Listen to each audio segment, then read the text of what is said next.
మన తెలుగు సంస్కృతి ఛానల్కి స్వాగతం. బాలలు, ఈరోజు మనం 7వ తరగతిలోని రెండవది మాయా కంబళి అనే పాఠం గురించి తెలుసుకుందాం. ఇది జానపద కథా ప్రక్రియకు చెందిన పాఠం.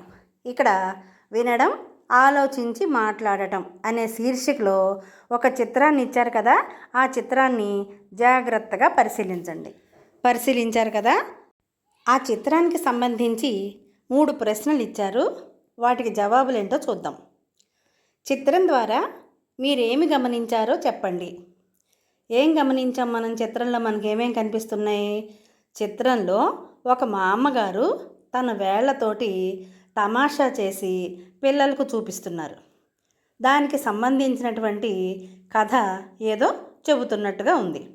పిల్లలందరూ కూడా ఆ మా అమ్మగారు చెప్పేదాన్ని ఆశ్చర్యంగా చూస్తూ వింటున్నారు.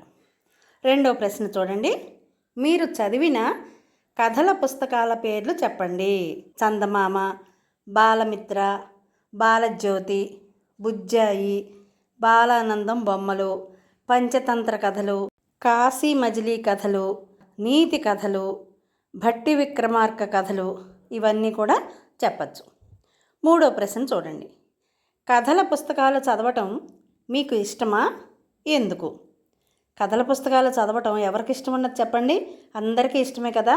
ఎందుకంటే ఆ కథలు మనలో ఆసక్తిని పెంచుతాయి. దీని తర్వాత ఏమవుతుందో అనే ఉత్సుకతని కలిగిస్తాయి. అందులోని పాత్రలన్నీ కూడా చాలా తెలివిగా, చమత్కారంగా ప్రవర్తిస్తూ ఉంటాయి. మనకి తెలియని ఎన్నో విషయాలు ఆ కథల ద్వారా మనకి తెలుస్తాయి. ప్రతి సమస్యకి కూడా పరిష్కారం అనేది ఆ కథల ద్వారా మనకి తెలుస్తుంది. అంతేకాకుండా ప్రతి కథలో కూడా ఏదో ఒక నీతిని మనం తెలుసుకుంటాం. కనుకనే కథల పుస్తకాలంటే అందరికీ కూడా ఇష్టం, చదవటం మరీ ఇష్టం. ఇప్పుడు ఉద్దేశం చూద్దాం. అద్భుతం ఆశ్చర్యాన్ని పుట్టిస్తుంది. అద్భుతం అంటే ఏమిటి? మనకి చాలా ఆశ్చర్యాన్ని, ఆసక్తిని కలిగించేటటువంటి లేదా విస్మయాన్ని కలిగించేటటువంటి దాన్ని అద్భుతం అని అంటారు. అలాంటి అద్భుతం ఆశ్చర్యాన్ని పుట్టిస్తుంది, ఆనందాన్ని కలిగిస్తుంది, ఊహాశక్తిని పెంచుతుంది. ఊహాశక్తి అంటే ఏమిటి? తరువాత ఏం జరుగుతుందో ఊహించి చెప్పగలే సామర్థ్యం, దాన్నే ఊహాశక్తి అని అంటారు. ఆ ఊహాశక్తిని పెంచుతుంది, తార్కిక ఆలోచనను కలగజేస్తుంది, ప్రవర్తనలో మార్పు తీసుకువస్తుంది. ఇలాంటి లక్షణాలను విద్యార్థులలో జానపద కథ ద్వారా పెంపొందించటమే ఈ పాఠ్యాంశం యొక్క ఉద్దేశం. ఇక్కడ తార్కిక ఆలోచన అన్నారు కదా. తార్కిక ఆలోచన అంటే ఏదైనా మన నోటుకొచ్చేసింది చెప్పటం కాదు. ఏదైనా ఒక విషయాన్ని చెప్పే ముందు దాన్ని ఊహించగలగాలి, వాదించగలగాలి, దానికి సరైన ఆలోచనలని కూడా కారణాలతో సహా మనం రుజువు చేయగలగాలి. దాన్నే తార్కిక ఆలోచన అని అంటాం. ప్రవర్తనలో మార్పు తీసుకువస్తుంది. ఎలాంటి మార్పు? మంచి మార్పు. మనకి కావాల్సింది మంచి మార్పే కదా. అలాంటి మంచి మార్పుని తీసుకువస్తుంది. ఇలాంటి లక్షణాలన్నీ కూడా విద్యార్థులలో పెంపొందించటమే ఈ జానపద కథ యొక్క ఉద్దేశం. ఇప్పుడు కవి పరిచయం చూద్దాం. కవి కలవకొలను సదానంద గారు. ఈయన ఫిబ్రవరి 22వ తారీఖు 1939న జన్మించారు. కలవకొలను సదానంద చిత్తూరు జిల్లా పాకాలలో జన్మించారు. 1992లో జాతీయ ఉత్తమ ఉపాధ్యాయుడిగా ఎంపికయ్యారు. అంటే దేశం మొత్తంలో ఉత్తమ ఉపాధ్యాయుడిగా ఎంపికయ్యారట. పిల్లల కథలు శివానందలహరి, విందు భోజనం, చల్లని తల్లి, నీతి కథామంజరి, తుస్సన్న మహిమలు, పరాగభూమి మొదలైన రచనలు చేశారు. చందమామ కథలు, వార్తాపత్రికల్లో కథానికలు కూడా ఈయన రాశారు. 1966లో బంగారు నడిచిన బాట అనే నవలకు కేంద్ర ప్రభుత్వ విద్యాశాఖ బహుమతిని, 1976లో నవ్వే పెదవులు ఏడ్చే కళ్ళు అనే కథా సంపుటికి ఆంధ్రప్రదేశ్ సాహిత్య అకాడమీ అవార్డును, 2010లో అడవి తల్లి అనే పిల్లల నవలకు కేంద్ర సాహిత్య బాల సాహితీ అవార్డును పొందారు. ఈ పాఠ్యాంశం మాయా కంబళి అనే సంపుటి నుండి గ్రహించబడింది, అంటే తీసుకోబడింది.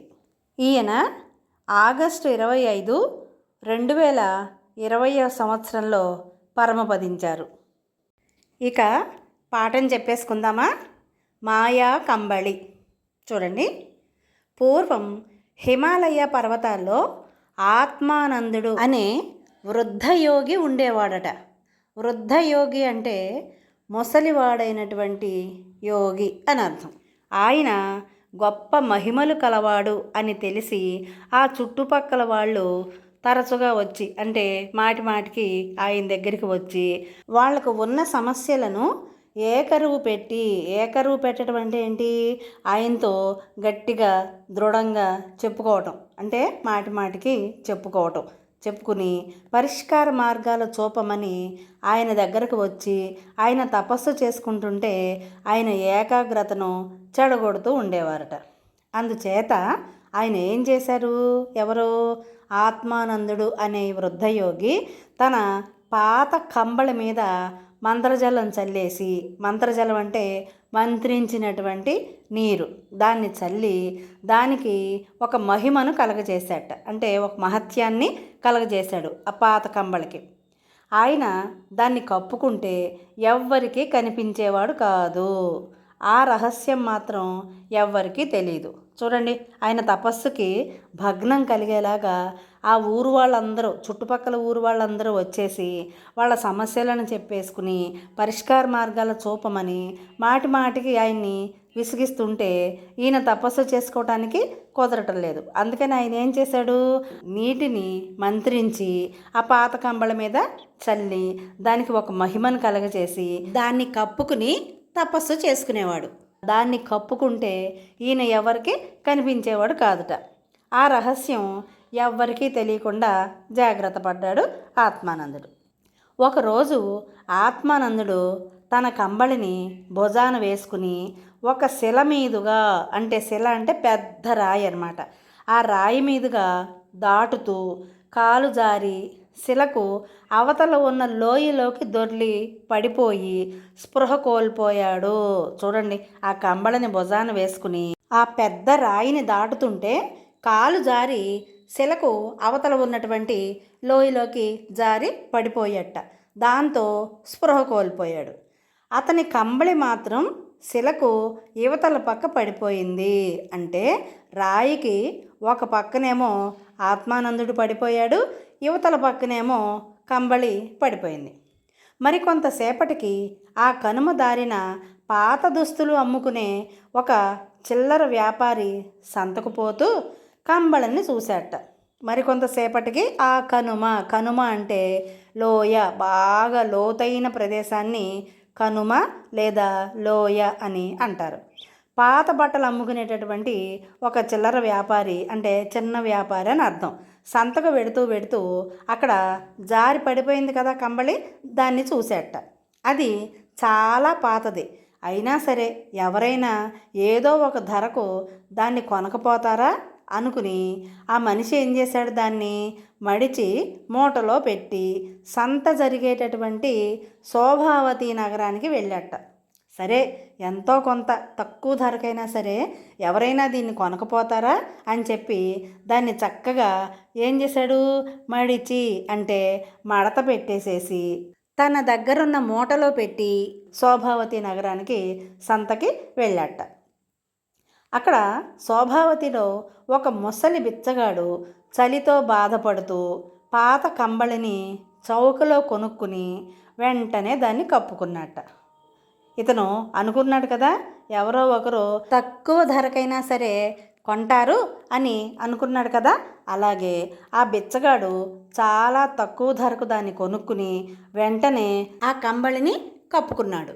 కప్పుకోగానే చూస్తుండగానే బిచ్చగాడు అదృశ్యం కావటం గమనించి అక్కడున్న వారందరూ ఆశ్చర్యపోయారట. ఈ వింత వార్త క్షణాల మీద నగరమంతా పాకింది. ఏ నగరం అది? శోభావతి నగరం. ఆ కాలంలో శోభావతి నగరంలో దొంగతనాలు, అవినీతి, స్పర్ధలు పెచ్చుమీరి ఉన్నాయి. స్పర్ధ అంటే ఏమిటి? విరోధం. పెచ్చుమీరటం అంటే బాగా పెరిగిపోయి ఉన్నాయట. ఎక్కడ చూసినా దొంగతనాలు, అవినీతి, విరోధాలు ఇవన్నీ కూడా ఎక్కువగా ఉన్నాయట ఆ నగరంలో.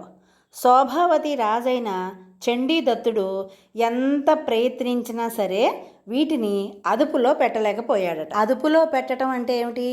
అవి లేకుండా చేయటం. అది చేయలేకపోయాడట రాజు చండీదత్తుడు. ఈ సమయంలో కంబళి మహత్తు గురించి అందరికీ తెలియటంతో దురాశాపరులు బిచ్చగాడి కోసం వెతకసాగారట. దురాశాపరులు అంటే ఎవరు?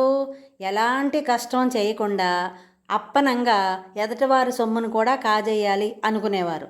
ఆశ అనేది మనిషిని బ్రతికిస్తుంది, కానీ దురాశ అనేది మనుషులని కొల్లగొట్టేసేసి వాళ్ళు చెడు మార్గంలో నడిచేలాగా చేస్తుంది. అందుకని ఆశ ఉండవచ్చు, కానీ దురాశ అనేది మాత్రం ఉండకూడదు. అలాంటి అదృశ్యకరణితో దొంగతనాలు చేయవచ్చు, యథేచ్ఛగా అవినీతి కొనసాగించవచ్చు, పట్టుబడకుండా ప్రత్యర్థులను దెబ్బతీయవచ్చు అని వారి ఆలోచన.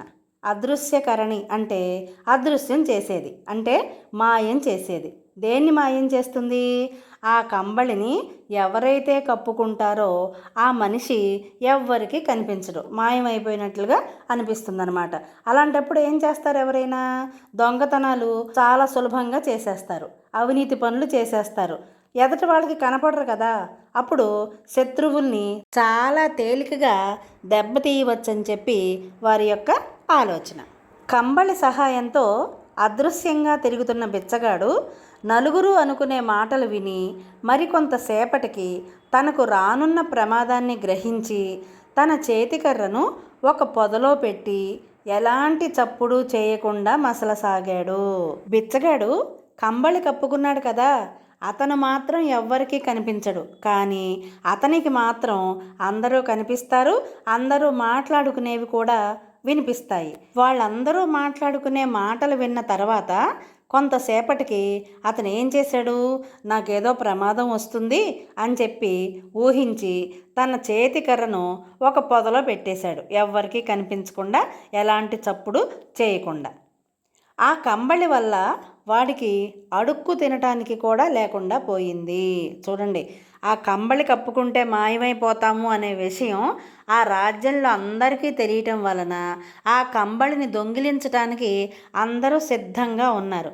కాబట్టి ఈ బిచ్చగాడు ఆ కంబళి తీసేసి అడుక్కోవటానికి కూడా లేకుండా పోయింది. కప్పుకుని ఉన్నాడు కదా, అతను ఎవరికి కనిపించట్లేదు. ఒకవేళ కనిపించాడనుకోండి, అతని దగ్గర నుంచి ఆ కంబళిని లాక్కునే ప్రయత్నం చేస్తారు అందరూ కూడా. నగరంలో ఇక తనకెక్కడా భద్రత లేదు అనుకున్న ఆ ముష్టివాడు ఊరి బయట ఉన్న పాడుబడిన దేవాలయం దగ్గరికి చేరుకున్నాడు. భద్రత అంటే భయం లేని స్థితి, రక్షణ అని అర్థం.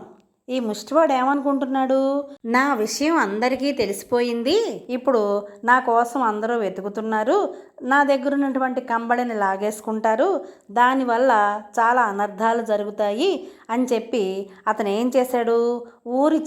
ఊరి బయట ఉన్నటువంటి పాడుపడిపోయినటువంటి ఒక దేవాలయం దగ్గరికి చేరుకున్నట్ట.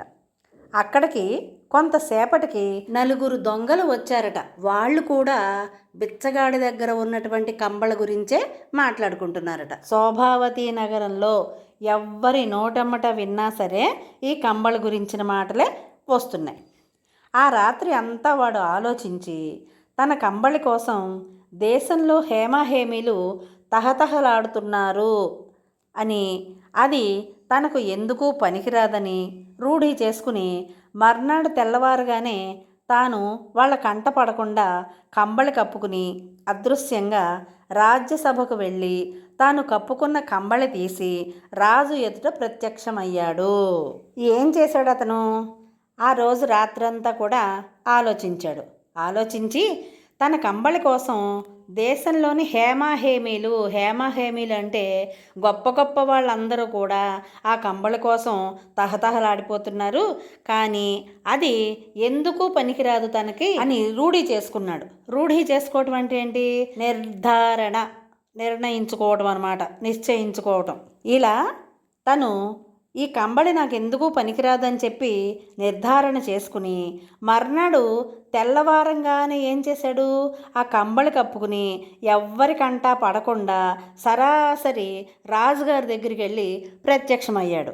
మామూలుగా అయితే రాజుగారి దగ్గరికి వెళ్ళాలంటే చాలా కష్టం. ఎందుకని? ఎవరిని పడితే వాళ్ళని రాజుగారి దగ్గరికి తీసుకెళ్ళిపోరు కదా. ఎవరైనా రాజుగారికి అపకారం చేస్తారేమో అని ప్రాణభయం ఉంటుంది కదా. అందుకని సైనికులు ఏం చేస్తారంటే ముందుగానే సభ బయటే ఆపేస్తారు. కానీ ఈ బిచ్చగాడు కంబళి కప్పుకున్నాడు కదా, అందుకే ఎవ్వరికీ కనిపించలేదు.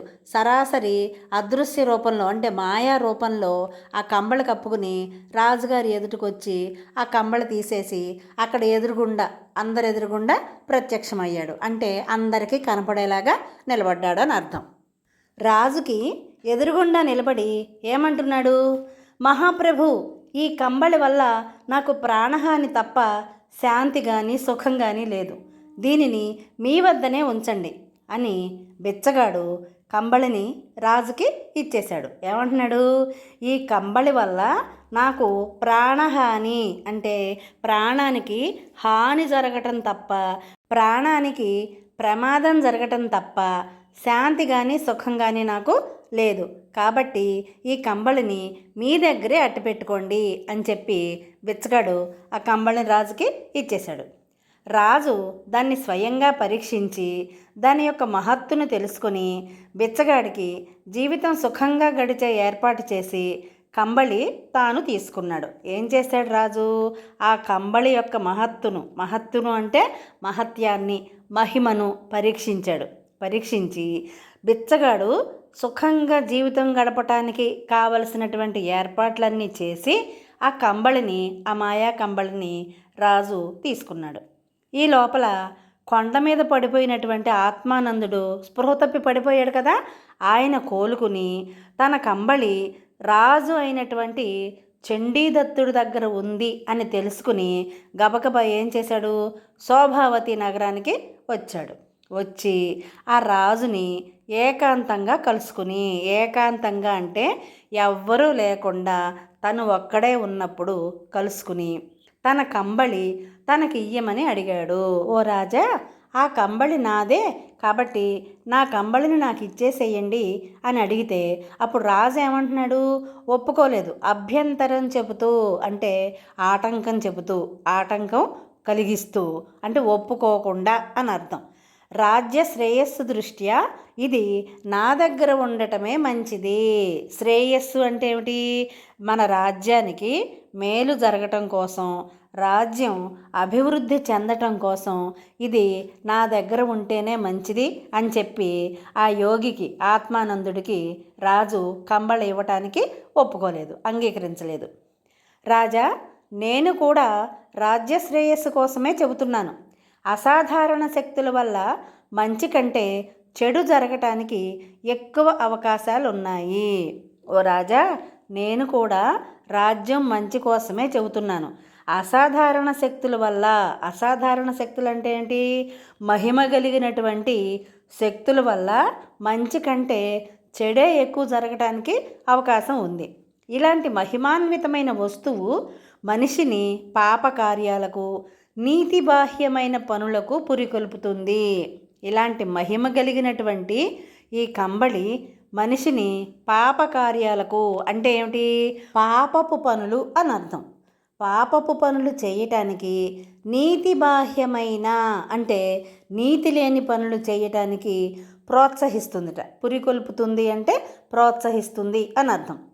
ఉత్తముడివైన నువ్వు భ్రష్టుడివి కావటం నాకు ఇష్టం లేదు అన్నాడు ఆత్మానందుడు. ఉత్తముడు అంటే మంచివాడివి, గొప్పవాడివి అని అర్థం. ఉత్తముడివైనటువంటి నువ్వు భ్రష్టుడివి కావటం నాకు ఇష్టం లేదు. భ్రష్టుడు అంటే ఏమిటి? అన్ని రకాలుగా సర్వనాశనం అయిపోయిన వాడిని భ్రష్టుడు అని అంటారు. ఎంతో గొప్పవాడివి మంచివాడివి అయినటువంటి నువ్వు నాశనం కావటం నాకు ఇష్టం లేదు అని చెప్పి ఆత్మానందుడు రాజుతో అన్నట్ట.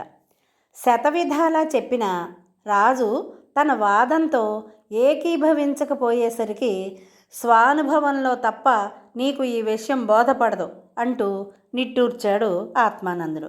రాజా, నేనెన్ని చెప్పినా సరే నువ్వు వినటం లేదు, నాతో ఏకీభవించట్లేదు అంటే నేను చెప్పిన దాంతో నువ్వు ఒప్పుకోవటం లేదు.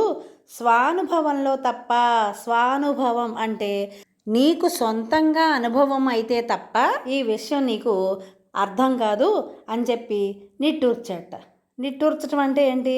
ఎంత చెప్పినా వినకపోతే నిరాశతో అని గాలిని విడవటం. అలాగే ఆత్మానందుడు కూడా నిట్టూర్చట. తన కంబళిని రాజు వద్ద ఉంచటానికి ఒప్పుకుని ఎందుకైనా మంచిది అని చెప్పి రాజు చేతికి ఒక రక్షాబంధాన్ని కట్టి వెళ్ళిపోయాట. రక్షాబంధం అంటే ఏంటి? రక్ష కొరకు, రక్షించటం కోసం కట్టేటటువంటి దారం. అది కట్టేసేసి వెళ్ళిపోయాట ఆత్మానందుడు. కంబళి సహాయంతో రాజు దొంగల ముఠాలను, అనేక మంది అవినీతి పరులను కఠినంగా శిక్షించడంతో నగరంలో నేరాలు, అక్రమాలు పూర్తిగా తగ్గిపోయాయట. ఏం చేశాడు రాజు? మాయా కంబళి కప్పుకుని ఆయన కనపడకుండా దొంగల ముఠాలను పట్టుకున్నట్ట. అలాగే అవినీతి పరులను కూడా చాలా కఠినంగా శిక్షించటంతో నగరంలో, శోభావతి నగరంలో నేరాలు, అక్రమాలు మొత్తం పూర్తిగా తగ్గిపోయాయట. చండీదత్తుడి మనసుకి కొంత ప్రశాంతత అనేది చేకూరింది.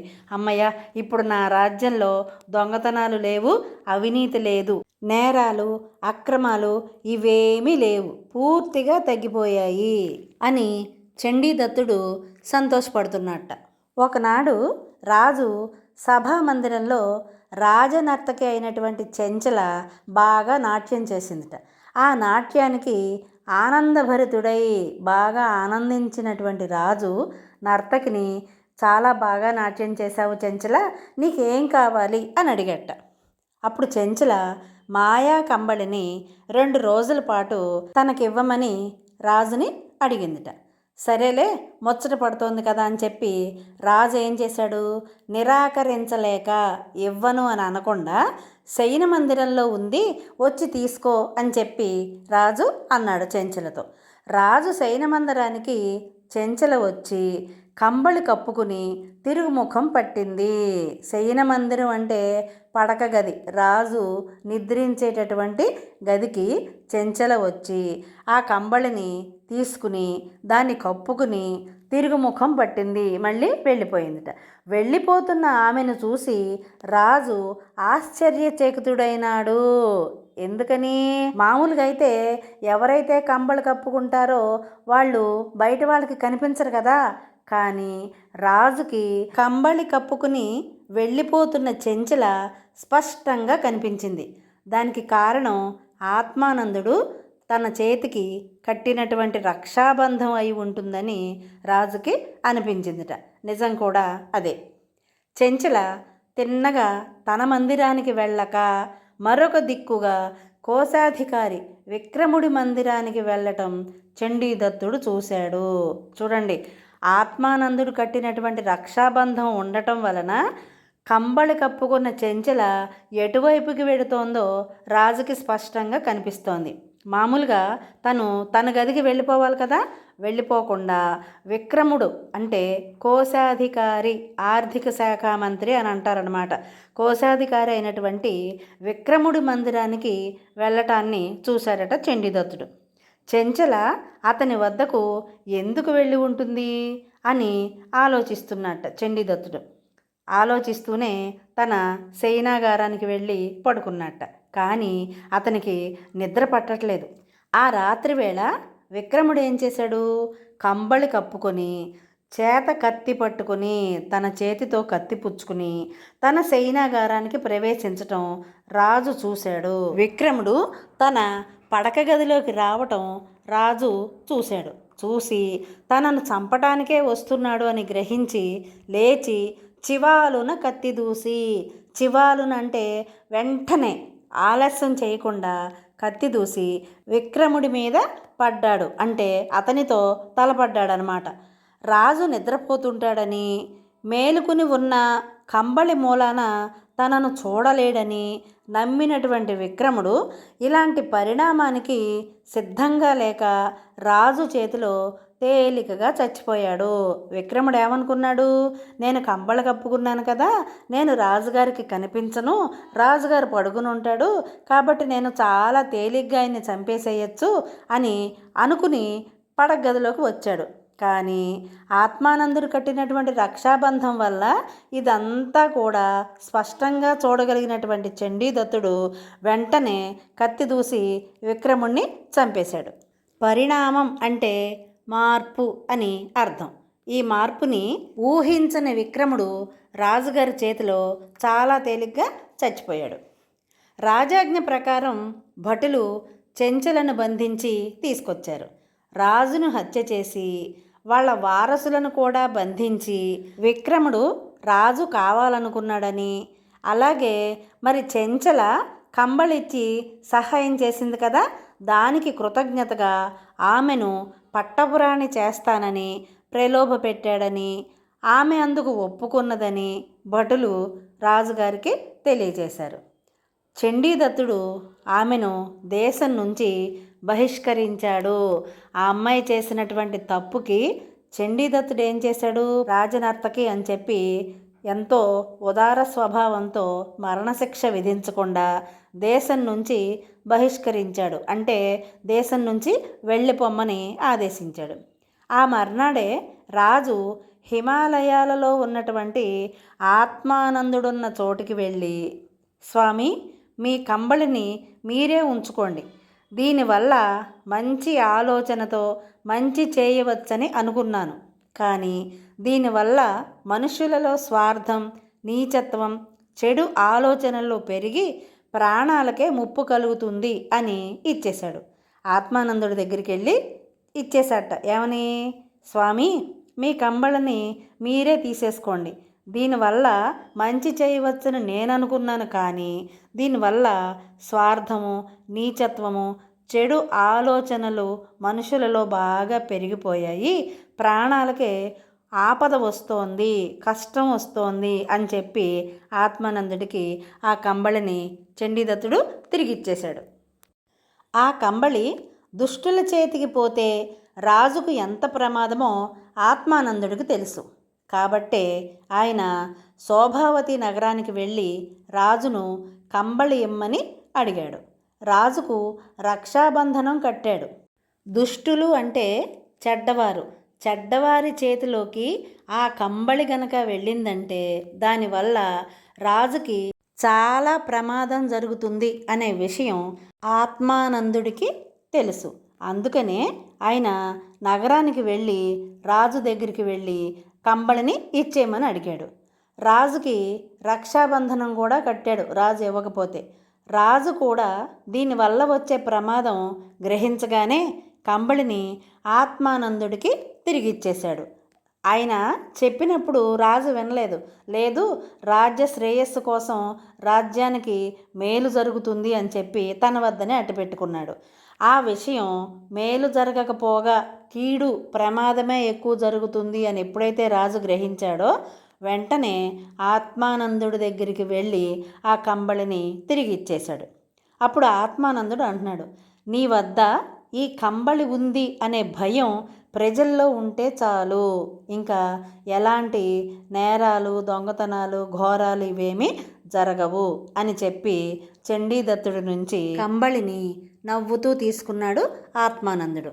ఇక్కడ ఏమంటున్నాడు ఆయన, నీ వద్ద ఈ కంబళి ఉంది అనే భయం ప్రజల్లో ఉంటే చాలు అన్నాడు. అంటే ఇక్కడ రాజుగారు చండీదత్తుడు ఆత్మానందుడికి కంబళిని తిరిగి ఇచ్చేశాడు అన్న విషయం ఎవ్వరికీ తెలియదు కదా. అప్పుడు ఎవరైనా చెడు పనులు చేయాలి అనే ఆలోచన వచ్చిన వాళ్ళకి ఒక భయం ఉంటుంది. ఏమని?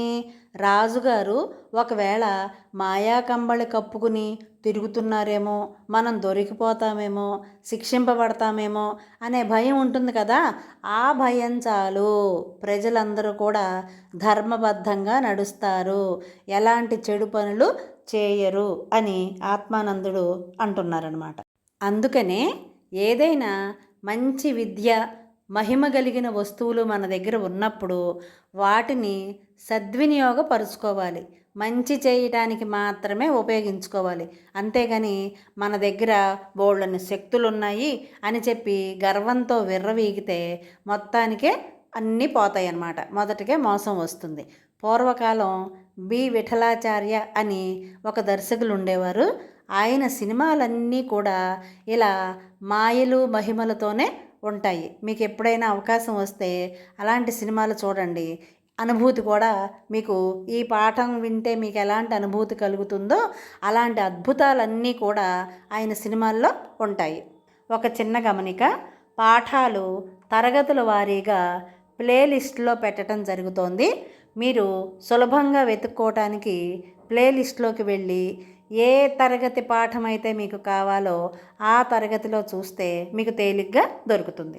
ఈ పాఠానికి సంబంధించిన భాషాంశాలు, వ్యాకరణాంశాలు మరొక వీడియోలో చెప్పుకుందాం. విన్నారు కదా పాఠం? ఇలాంటి మరిన్ని వీడియోల కోసం చూస్తూనే ఉండండి మన తెలుగు సంస్కృతి ఛానల్. జై హింద్, జై భారత్.